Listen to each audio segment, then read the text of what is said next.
as you are aware, that this great seat of learning, Banaras Hindu University, was founded by a great visionary, the great social reformer, the great educationist, Mahamana Pandit Madan Mohan Malviya. And he had a vision for education, and that vision was for holistic education. And he always wanted that besides professional development of the learners, they should also be developed holistically.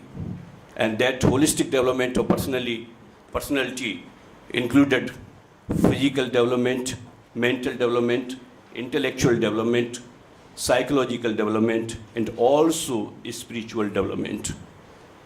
Now we hear that the International Commission on Education for 21st Century,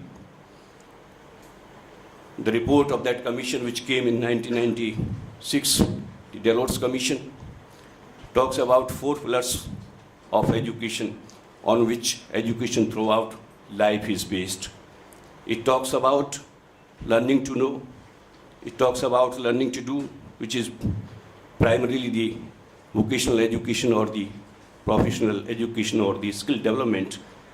It talks about learning to live together, to understand each other's viewpoint, to understand and appreciate each other's cultures, each other's traditions, each other's languages, each other's wisdom, and each other's faith. And also the last one of those pillars is the learning to be. Learning to be not only just to become an engineer, become a manager, become a teacher, become a lawyer, or whatsoever.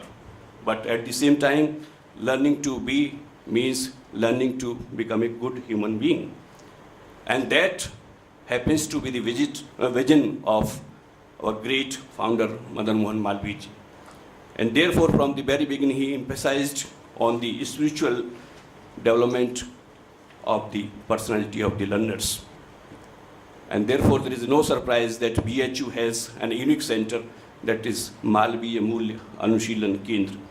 And we have in different professional courses and input related to professional courses.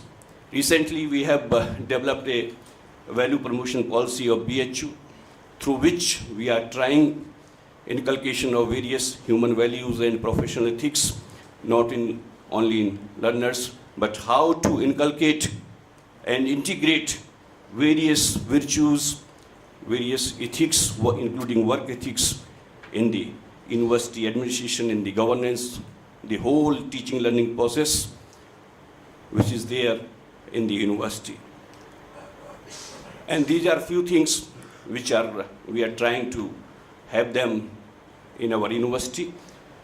Friends, we all know that when we talk ourselves, yes, when spirituality is something which you can feel, and this is something through which you can drive and reach to a higher plane, जिसमें कहते हैं हम कि एक अलौकिक आनंद की अनुभूति होती है. जिस तरह से कहा गया है कि जब आप शक्कर खाएंगे, चीनी खाएंगे तो मीठा अनुभव करेंगे, उसी तरह से ऐसी चीज़ है जिसको बहुत ज़्यादा शब्दों में शायद मेरा जैसा व्यक्ति, तो मैं बहुत विद्वान नहीं हूँ और बस देख रहा हूँ कि जिस तरह के विद्वान यहाँ लोग बैठे हैं, लेकिन हाँ ये ज़रूर मानता हूँ कि आध्यात्मिकता के माध्यम से एक ऐसी शक्ति है, एक ऐसी गाइडिंग फोर्स है, जब आप डिलेमा में होते हैं, जब आप क्राइसिस में होते हैं, जब आप बहुत परेशानी में होते हैं, जब आप ये तय नहीं कर पाते कि मुझे किस रास्ते पर चलना चाहिए और कहाँ जाना चाहिए, मुझे क्या करना चाहिए, तो there is some force which is there and which enlightens you, which tells you the path. अब ये बात हमारे ऊपर है कि हमारी कितनी इनलाइटेंड सोल है और हमारा विवेक कितना जागृत है कि हम जिसे कहते हैं कि हमारी आत्मा की आवाज़ है उसको कितना सुनते हैं. लेकिन मैंने अपने जीवन में ज़रूर अनुभव किया है कि जब हम अपनी आत्मा की आवाज़ सुनते हैं और उसके हिसाब से कार्य करते हैं तो शायद हम सही मार्ग पर चल रहे होते हैं. और जब हम उस सो कॉल्ड आत्मा की आवाज़ को नहीं सुनते हैं तो शायद भ्रमित हो रहे होते हैं और रास्ता गलत चुना हुआ होता है और मंजिल पर नहीं पहुंच पाते. और इसलिए एक फुल ऑफ पॉजिटिविटी, जो प्रोफेसर शांतन ने कहा तो आई टॉक ऑफ पॉजिटिविटी से भरपूर आप होते हैं।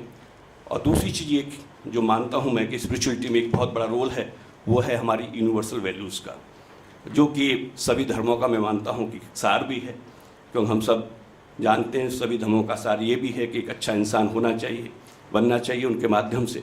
और इसलिए जो यूनिवर्सल वैल्यूज़ हैं, शाश्वत जो हमारे मूल्य हैं, वो है सत्य है, ट्रूथ, सदाचरण, राइटियस कंडक्ट, नॉन वायलेंस, अहिंसा, पीस, शांति और प्रेम, love. These are the universal values जो कि truth, righteous conduct, non violence, peace और लव के रूप में है। हम देखें यदि अपने आचरण को हम इस पर केंद्रित करके चलें और इसका अपने जीवन में पालन करें, तो हम देखेंगे कि कितना अच्छा समाज, कितना अच्छा देश और कितना अच्छा विश्व हमारे सामने होगा। और मुझे लगता है इसकी एक सबसे बड़ा जो कोर है, दैट इज़ लव। और लव के माध्यम, क्योंकि आप जानते हैं कि जब किस बच्चे को हम प्यार करते हैं या किसी को भी हम प्यार करते हैं, उसको हम कष्ट कैसे दे सकते हैं, उसके साथ हम हिंसक कैसे हो सकते हैं। जिससे हम प्यार करते हैं उसके साथ हम झूठ कैसे बोल सकते हैं, इसलिए सत्य का अनुसरण हो गया। उसके साथ हम अशांत कैसे हो सकते हैं। और इसी तरह से जब ये सब करेंगे तो हमारा राइटियस कंडक्ट होगा ही। तो एक ये यूनिवर्सल वैल्यू का इनकलकेशन जब हम एजुकेशन के साथ जोड़ दें और इन्हीं को हम मैनेजमेंट में लाने की कोशिश करें, participatory management, respecting each others view point, respecting each others wisdom and through which the collective wisdom prevails in the management, तो शायद हम एक अच्छे बेहतर प्रबंधन की व्यवस्था सुदृढ़ कर सकते हैं, हम एक अच्छा समाज बना सकते हैं, हम एक अच्छी शैक्षिक व्यवस्था का उन्नयन कर सकते हैं और उसके माध्यम से एक अच्छे सार्थक, समृद्ध और खुशहाल देश की परिकल्पना कर सकते हैं और जिससे एक संपूर्ण विश्व की मानवता की सेवा हो सकती है। आप सबने बहुत ध्यानपूर्वक सुना, उसके लिए आप सबको धन्यवाद। SMS को धन्यवाद मुझे यहाँ आमंत्रित करने के लिए। Thank you very much.